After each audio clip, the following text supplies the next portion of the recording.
अस्सलाम वालेकुम जी। ये हालिया दिनों में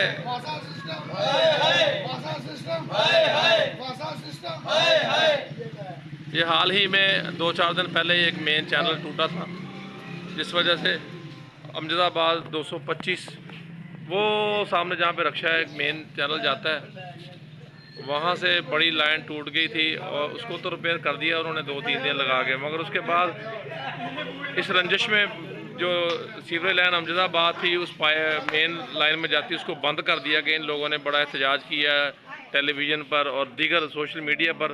तो अब इनका जो है ना वो पानी हम बंद करेंगे। और आप देखें कि ये पानी कहाँ से ये 2-2 फुट हो गया, बढ़ता जा रहा है, पीछे से आगे को आई जा रहा है और ऊपर से बारिशों का मौसम है तो ये लोग अपने घरों में पाबंद हैं, बच्चे, औरतें, ख़वातीन, कोई बाहर नहीं निकल सकता।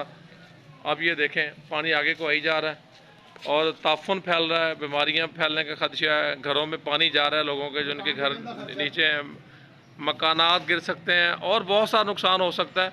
और हुकाम को चाहिए कि इसका फौरी तौर पर नोटिस ले कि ये वासा की लापरवाही का नतीजा और कुछ भी बड़ा हादसा हो सकता है।